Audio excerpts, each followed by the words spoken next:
N'oubliez pas de rêver, le podcast de ceux qui n'ont jamais cessé de rêver. Ici, ce sont des témoignages inspirants, de l'authenticité et de la bonne humeur. Aujourd'hui, je n'accueille pas une, mais deux personnes. Christelle et Christelle, vous avez ouvert votre magasin Les Rebelles à Saint-Brieuc en novembre 2023. C'est une boutique spécialisée pour les personnes touchées par le cancer et la maladie. Bienvenue. Bonjour Lucie et Bonjour. merci de nous accueillir. Je suis Donc, ravie. nous aussi, comme tu l'as si bien dit, on s'appelle Christelle. Et Christelle, Mais attention, ça s'écrit s'écrit pas pareil. Pour démarrer, je vous laisse vous présenter comme vous le souhaitez. Donc, vous êtes libre sur votre présentation. C'est à vous. Bonjour, je m'appelle Christelle avec un K, je suis la brune, c'est souvent comme ça qu'on nous dissocie. J'ai eu 52 ans il n'y a pas longtemps et donc avec Christelle, on a ouvert la boutique il y a un petit peu plus d'un an et demi. On a été toutes les deux dans le tourisme. Moi, j'étais responsable d'une agence de voyage pendant presque une trentaine d'années. Et puis, comme une femme sur 8, un jour, on m'a diagnostiqué la maladie et un cancer du sein. et moi, donc je suis la blonde, Christelle avec un C. J'ai bientôt 59 ans. Et voilà déjà 30 ans que Christelle et moi, nous sommes amies. On se connaît très, très bien. Et j'ai suivi l'idée de Christelle d'ouvrir cette boutique ensemble. Et donc, depuis un an et demi, on est cofondatrice d'un commerce, donc de la boutique Les Rebelles.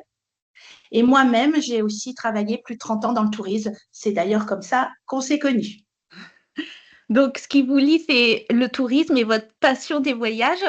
Absolument. Justement, quelle est votre destination préférée, s'il y en a une? Oh là, Alors, c'est difficile ouais, parce il y que en a c'est tellement. vrai qu'on en a fait beaucoup. On va dire que c'est plutôt les rencontres et les échanges qu'on a pu avoir. Si on prenait, on pourrait prendre deux exemples. L'exemple quand À on Bali, à tu te Bali. souviens? À Bali. À Bali, c'était au début des années 2000. Donc, Bali, c'était une destination beaucoup moins touristique que maintenant. Et on était au fin fond de l'île à se promener et à visiter un temple. Et moi, j'ai été vraiment prise d'une très belle émotion parce qu'il y avait des dames balinaises qui étaient en train de venir faire des offrandes Pour la prière, pour la Dieu. prière aux dieux. Donc, elles préparent des petits paniers avec des petits objets dedans qu'elles vont offrir aux dieux. Et quand elles nous ont vus, quand elle m'a vue, elle s'est retournée, elle est venue me l'apporter. Et ça m'a touchée. Ça touche encore Beaucoup de d'émotions. raconter, d'imaginer que ce qu'elle avait préparé pour son Dieu, elle me l'offrait à moi. Je pense qu'elle n'avait pas beaucoup vu d'Européennes et c'est un beau, c'est un beau moment, un beau moment. Puis il y a un autre moment Moi, aussi. je pense à New York. Tu te souviens? C'était en mois d'octobre, il y a quelques années. Donc, nous sommes partis sur New York pour visiter cette ville merveilleuse.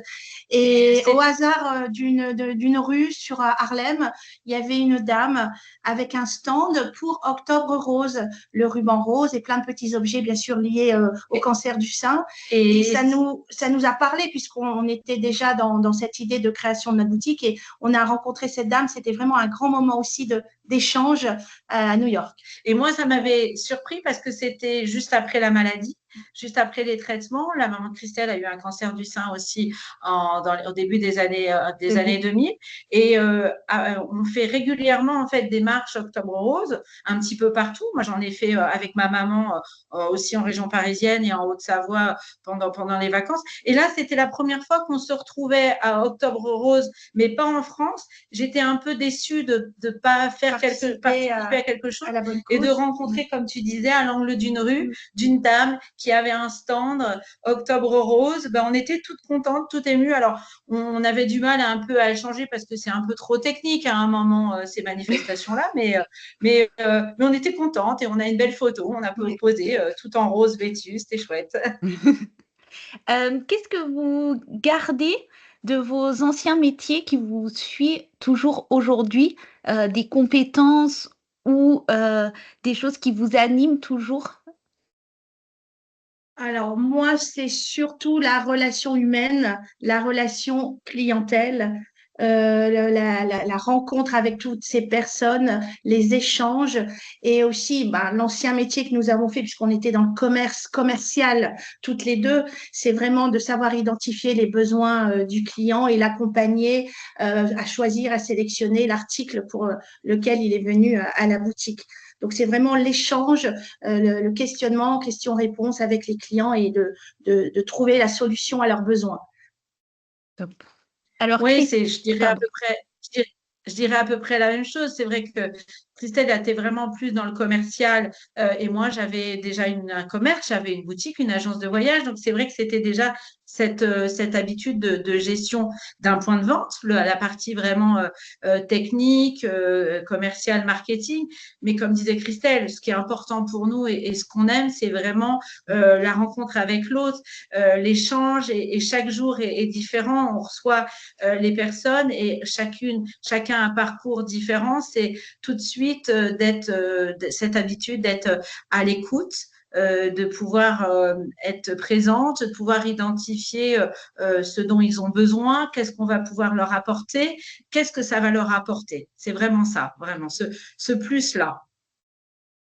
Ben justement, c'est à toi que je voulais poser une question. Il y a 10 ans, tu as eu un cancer du sein. Est-ce que tu veux bien nous raconter, surtout par quelles étapes tu es passé et quel regard aujourd'hui tu portes sur cette épreuve? Oui, effectivement, c'était il y a juste 10 ans, parce que c'était en fin d'année de 2015. C'est la sidération. Moi, j'avais 42 ans et je n'attendais pas du tout à avoir cette annonce de la maladie, du cancer du sein, alors que malheureusement, ça touche une femme sur 8. La maman de Christelle avait été concernée aussi au début des années 2000. Donc, la sidération et puis après, cette prise en charge rapide du monde médical qui est formidable. On a la chance d'être en France et de pouvoir bénéficier de tous les soins. Ça a été un parcours qui a été long pour moi parce que j'ai été presque 6 ans en traitement et donc ça impacte forcément son activité professionnelle, mais aussi sa relation à soi, à son corps et son avenir, les projets qu'on pouvait avoir, les rêves qu'on pouvait avoir. Tout est bouleversé. Mais du coup, c'est aussi un moment où moi, j'avoue que l'épreuve de la maladie et de tout ce que j'ai pu vivre comme de nombreux hommes et femmes en France chaque année, c'est que du coup, on a un regard différent sur soi et sur l'avenir et ce qu'on a envie d'en faire après. Moi, ça m'a révélé sur beaucoup de choses, sur mon caractère et des forces qu'on va chercher en soi, mais aussi cette envie de transformer cette étape, pouvoir en faire autre chose après et au service des autres aussi. C'était ça. C'est comme ça un peu la genèse aussi de la boutique Les Rebelles. Et qu'est-ce qui a été le déclic justement pour changer et donner vie à ce projet? En fait, c'était vraiment pendant le parcours de la maladie. Moi, j'ai eu un traitement de chimiothérapie, j'ai eu une ablation du sein, donc j'ai eu besoin d'articles vraiment très concrets tout de suite et très précis. Et Christelle m'a accompagnée dans tous ces achats, comme ce parcours d'achat, comme tu avais pu le faire avec ta maman au début des années 2000 sur l'achat d'une prothèse capillaire. C'était un parcours assez identique. Et moi, c'est en accompagnant une de mes très bonnes amies qui a eu la même chose que moi, mais à pratiquement 10 mois d'écart. Et elle fait le même métier que moi, elle travaille dans la même entreprise que moi. Et donc, on avait aussi ce regard du client, mais aussi de la personne qui est sensibilisée pendant les traitements, on a envie d'une attente particulière, on a envie qu'on soit à l'écoute. Et c'est vraiment ça, ce déclic-là de qu'est-ce que je fais après. Je transforme mon parcours, le parcours de Christelle, en essayer de proposer quelque chose qu'on n'avait pas eu, mais qu'on voudrait pour les autres. Est-ce que votre projet de boutique, c'est le lieu que vous auriez aimé avoir? Oui, c'est ça. Oui, c'est vraiment ça. C'est vraiment le lieu qu'on aurait voulu avoir pour moi, toi pour ta maman ou pour ton papa après, pour accompagner. Et ça nous touche toujours, c'est que quand on parle de notre boutique, on présente, on dit ce que l'on fait. Souvent, les gens nous disent, ben, j'aurais tellement voulu ça. Connaître 10 ans avant, 5 ans avant. Ma maman, elle n'est plus là, mais qu'est-ce qu'elle aurait apprécié de venir vous rencontrer pour regarder un peu les articles et puis discuter avec vous. Vraiment, c'est dommage que vous ne soyez pas arrivé avant. Voilà ce Ouais, qu'on ouais. dit. Oui, bah, les dames qui viennent pour des renouvellements, pour de la lingerie, nous le disent aussi. Oh là là, c'est bien. Oh là là, qu'est-ce que je suis contente que vous soyez là, mais vous auriez été là il y a 5 ans. J'aurais été tellement contente et mieux accompagnée que je l'ai été, ouais. Tout à fait. Et aujourd'hui, comment vous trouvez du sens dans votre métier, dans votre nouvelle activité? On trouve du sens tous les jours par les beaux moments qu'on vit.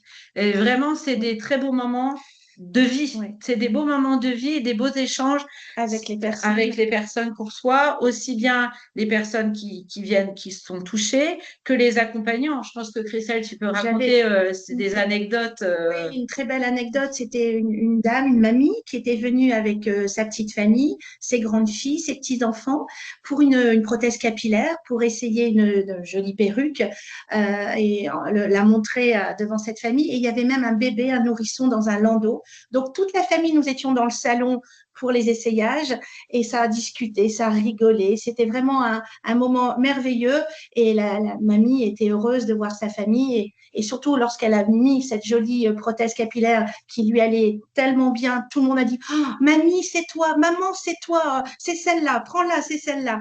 Et toute la famille était heureuse de voir mamie avec les étincelles dans les yeux et du bonheur retrouvé. C'était vraiment chouette.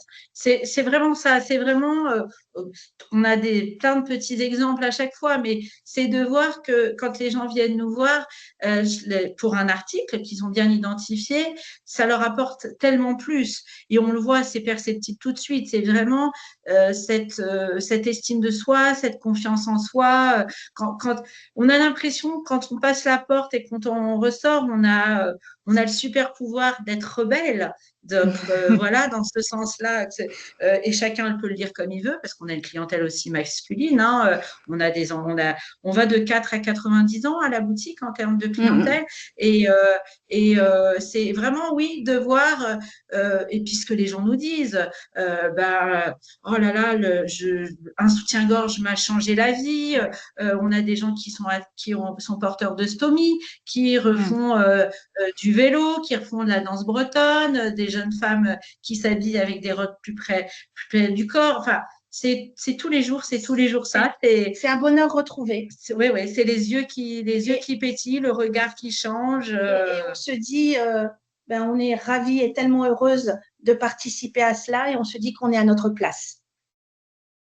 Ben justement, votre engagement, il est intense, surtout auprès de vos clients et clientes. Vous participez aussi à des événements. Comment vous prenez soin de vous au quotidien pour pas vous oublier dans… Alors, Christelle a une très belle activité. Là, elle est un peu déçue parce que le temps est pas terrible aujourd'hui, mais elle adore. Ma passion, c'est d'avoir les mains dans la terre, de jardiner. Ok, voilà. Mais je ne savais pas. De m'occuper du jardin, de m'occuper à tailler, de replanter, d'embellir, de fleurir, de mettre de la couleur. Voilà, moi, ma passion, c'est les mains dans la terre au jardin. C'est comme ça que tu te ressources. Ok. Absolument. Ouais.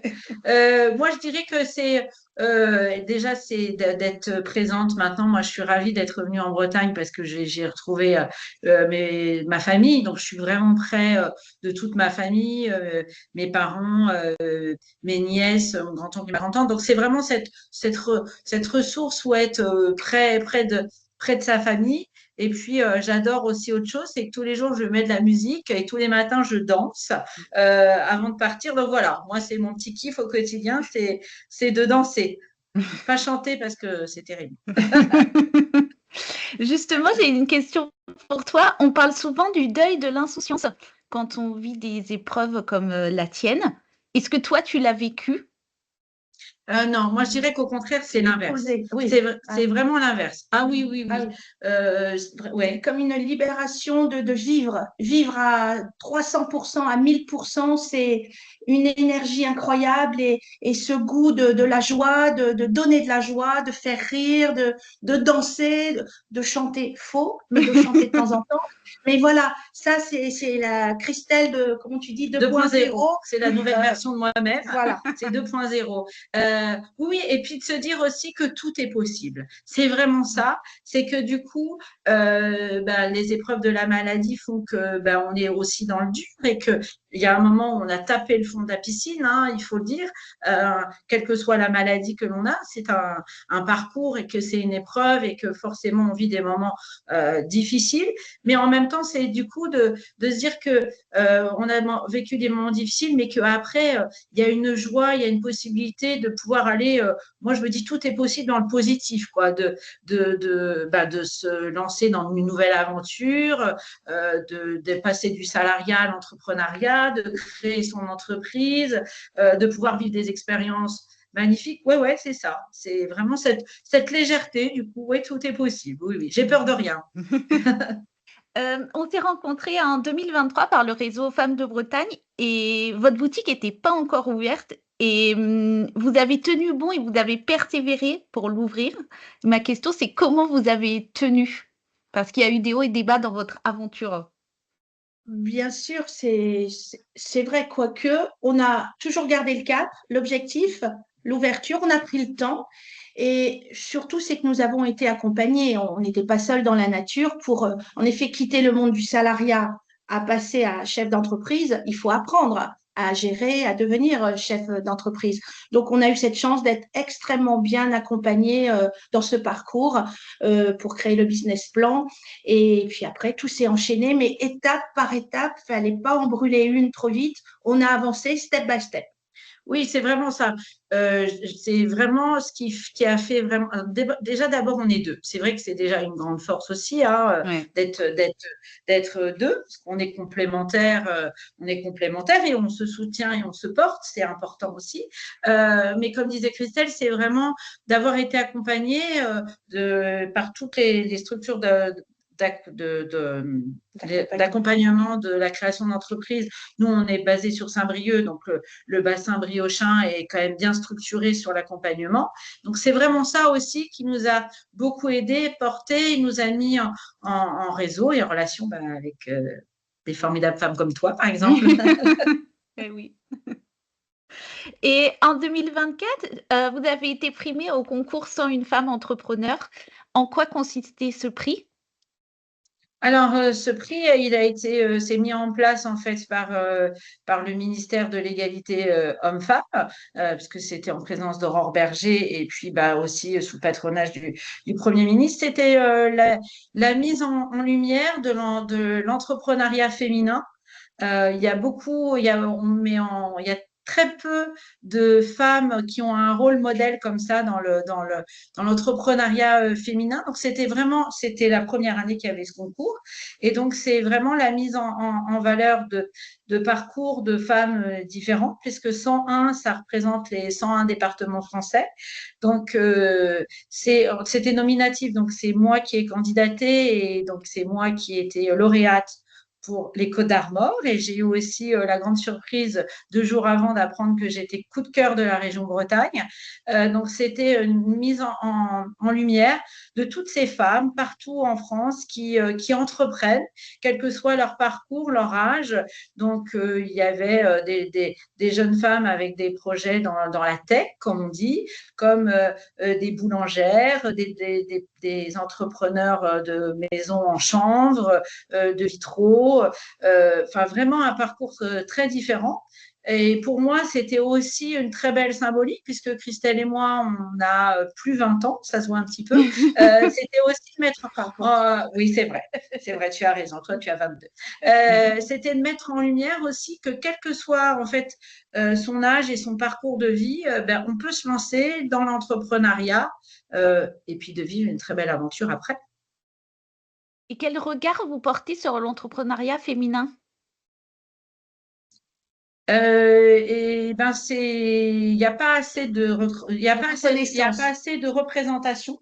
Oui. Et il n'y a pas assez de représentation, puisque du coup, bah, suite à ce concours d'entrepreneuriat, moi, je suis maintenant ambassadrice du COCREA. Donc, c'est vraiment de mettre en valeur bah, les structures d'accompagnement, puis de pouvoir aller apporter son témoignage. Donc, avec Christelle, on est allé à mon contour en début d'année pour témoigner devant quatre classes de troisième.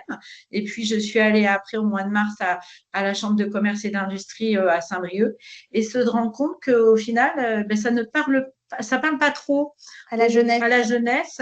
C'est difficile quand on leur demande s'ils ont un exemple à donner De femmes de femmes entrepreneurs. entrepreneurs. Il y a un grand blanc. Un grand blanc. Après, quand on va chercher un petit peu, il y a quand même après des gens qui disent ah bah oui, ma tante, elle est coiffeuse, ou ma voisine, elle a son restaurant, mais il y a vraiment un manque de rôle modèle. Il y a une jeune femme qui est venue me voir Oui. à la fin de la séance et qui m'a dit ah si, j'ai trouvé Coco Chanel. Donc, effectivement, il y a du travail à expliquer que c'est possible et que c'est avec tout le monde. C'est pas les femmes contre les hommes, mais c'est les femmes avec les hommes, et de pouvoir chacun Il y a utiliser la place pour tout le monde, en fait. les compétences et les qualités de chacun et de chacune. Et justement, est-ce que vous avez un rôle modèle qui vous inspire? Qui m'inspire? Alors, bah, justement, moi, j'ai eu la chance de le rencontrer il n'y a pas longtemps. C'est Kelly Massol, qui a créé donc des cosmétiques, des capillaires Pardon? pour J'ai loupé cette info que tu l'as rencontrée. Ah oui, bien sûr, je l'ai rencontrée. Elle était l'année dernière avec nous à 101 femmes entrepreneurs à Paris. Et là, cette année, je suis allée pour le lancement de la promotion 2025, puisque j'étais moi-même Génial. jury sur la Bretagne. Et donc, elle était encore là. Et donc, oui, j'ai fait une photo avec elle que j'ai posée sur les réseaux.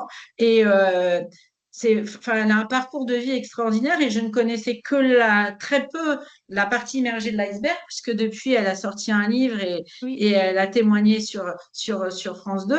C'est vraiment aussi, bah, vraiment ce message-là de la résilience, et d'expliquer aux jeunes que rien n'est écrit et qu'on n'a pas le droit de dire qu'on ne peut pas rêver, que c'est pas possible, que elle est partie, enfin, elle a un parcours de vie extraordinaire. C'est une jeune femme qui s'est retrouvée placée, à qui on a dit qu'elle pourrait rien faire, et qui maintenant a une entreprise que tout le monde connaît. Enfin, toi, tu la connais bien, je Oui, pense. moi, je la Vu connais ta bien. belle chevelure, ça te parle. Est-ce que vous Alors moi, auriez... Oui, pardon. est-ce que je peux répondre Bien à sûr, cette avec question? plaisir. Alors moi, plus modestement, je vais citer ma maman.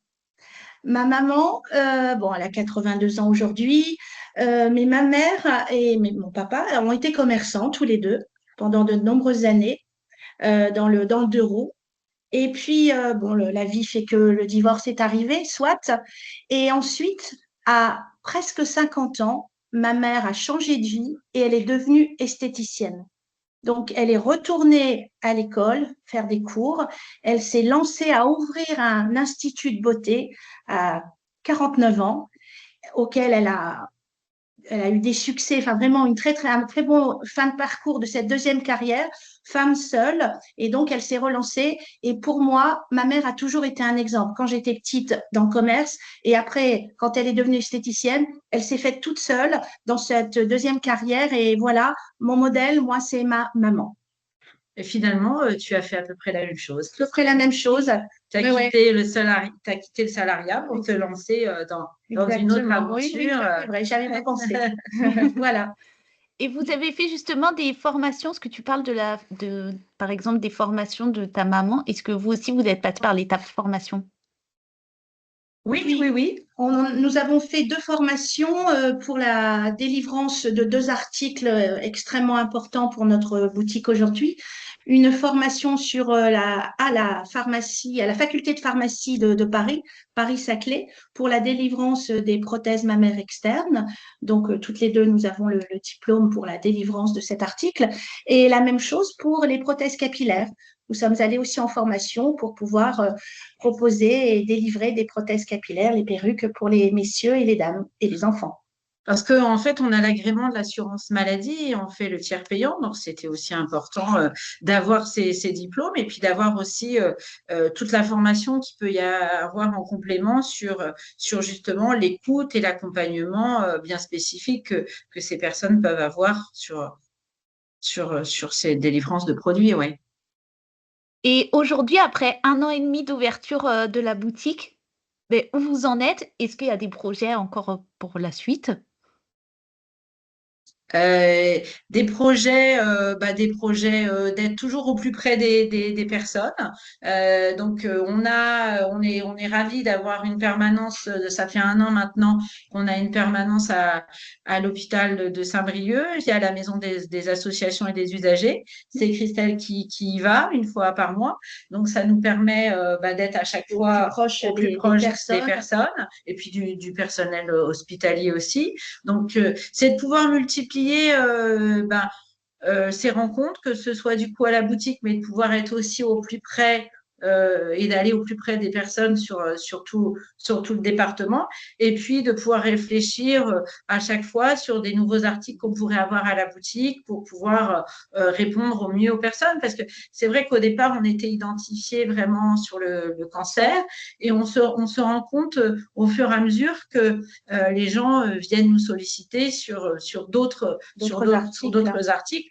Et c'est Donc, vrai que on étoffe régulièrement les produits en boutique pour répondre à ces besoins de différentes pathologies au quotidien. Voilà. Bah, on dit qu'on Parce qu'au évolue avec son entreprise aussi, donc c'est oui, c'est ça, oui, oui, c'est oui. sûr. Oui, oui. Et est-ce que vous auriez 3 conseils à partager? Et ça serait bien que vous puissiez intervenir les 2 pour, bah, quelqu'un qui traverse la maladie, mais autant le côté, bah, la personne qui la traverse, mais aussi le côté, aidant. Oui, alors du coup, Christelle, tu vas. Le côté aidant est tellement important, mais très lourd aussi.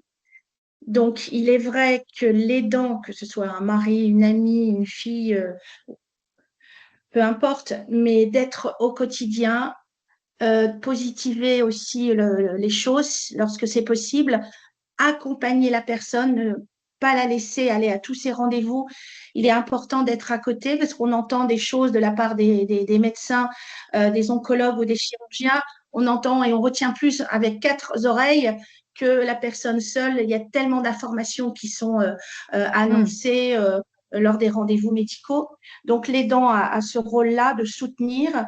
Et je dirais aussi, attention de prendre soin de soi parce que c'est énormément de poids sur les épaules à partager avec la personne concernée. Mais de temps en temps, il faut aussi savoir dire je fais un break et je prends soin de moi, de prendre du recul pour ne pas non plus aussi se retrouver en dépression ou en S'oublier. Voilà, il ne faut pas s'oublier en tant qu'aidant. Ça, c'est important d'avoir aussi d'autres personnes qui s'occupent de l'aidant. Voilà, c'est comme une petite équipe, d'avoir des proches positifs autour de soi. Une grosse équipe. Moi, je dirais que c'est une grosse équipe. Vraiment, c'est de dire aussi aux personnes quand elles sont dans la maladie, en fait, moi, je dirais le conseil, c'est de faire ce qu'on a envie. Parce qu'au final, enfin, il y a pas un conseil à faire. Il faut faire. Moi, j'aime pas les injonctions, en fait.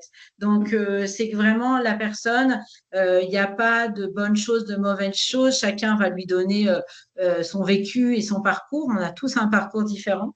C'est de rester soi, d'être soi. Si on a envie de faire des choses, et ben on les fait. Si un jour on est très heureux, et ben on a envie de faire la fête, on la fait. Si le lendemain on se sent pas bien, et ben on a le droit de dire qu'on n'est pas bien. On a le droit. C'est important ces messages-là, que ce soit dans le positif ou dans le négatif, de se dire aussi qu'on n'est jamais seul, qu'on a envie des fois peut-être de se recentrer sur soi et de faire une pause, mais de se dire qu'il y a plein de monde, il y a plein de gens ressources autour de soi, des amis, la famille, des associations, et de se dire, OK, là pour l'instant, ça m'intéresse pas, mais de savoir qu'il y a toujours quelqu'un. Il y a toujours une oreille, il y a toujours quelqu'un qui sera là au moment où la personne, elle l'a décidé. Il faut que ça soit elle qui le décide. Voilà. Où est-ce qu'on peut vous retrouver en physique ou sur les réseaux? C'est votre instant promo.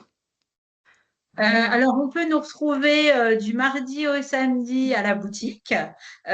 Sauf là, on va faire un petit break. Mais bon, Pour le pont de l'Ascension, on fait un petit Vous avez break. raison. voilà. Donc, les horaires donc de 10h à 13h et de 14 à 18h. Et donc, la boutique, on est au port du Légué, mais côté Saint-Brieuc, dans un très beau bâtiment qui s'appelle le Carré Rosengart. C'est une ancienne usine.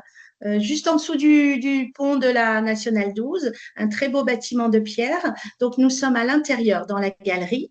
Et le petit avantage, c'est que le parking est gratuit tout autour. Et le Légué, c'est tellement joli, propice à s'aérer la tête. Et ça fait beaucoup de bien aussi à nos clients d'aller se promener et de voir les bateaux. C'est une belle parenthèse. C'est un beau paysage. Et donc, on est aussi présente sur les réseaux sociaux. Bah là, c'est Christelle qui s'en occupe. Non. Si, c'est Christelle, c'est moi. De toute façon, c'est toujours Christelle. C'est ou Christelle, c'est bien. C'est pratique. Donc, on a une page Facebook, une page Instagram. On a un site internet aussi. Voilà, on est assez présente, on va dire. On peut nous contacter où on veut, comme on a envie. Top. Ça va être l'heure de la conclusion. Ce sont toujours les invités qui concluent l'épisode avec pour seule consigne de terminer par le titre de ce podcast. N'oubliez pas de rêver. Donc, c'est à vous, c'est l'heure de partager votre message. Mon message, c'est faites ce que vous voulez. Faites ce que vous voulez, mais surtout, oui, plein de rêves. Et ce qui est chouette, c'est de se dire que on peut avoir des rêves comme nous on en a eu, et puis en faire une réalité et en faire une nouvelle vie. Et moi, je dirais, soyons heureux, soyez heureux, soyez heureuse. C'est tellement important par les temps qui courent, certes, à travers la maladie et puis tout le reste au niveau mondial. Chaque jour que Dieu fait, profitons-en avec ses proches, soyons heureux et vivez vos rêves. Super, Et merci beaucoup. Merci beaucoup. C'est nous, merci infiniment. Merci beaucoup, Lucie. C'était un très beau moment d'échange. Très agréable. Oui. Et à bientôt pour un prochain épisode. Avec grand plaisir. À bientôt. Bonne journée. Bye bye. Merci. Bye. Au revoir.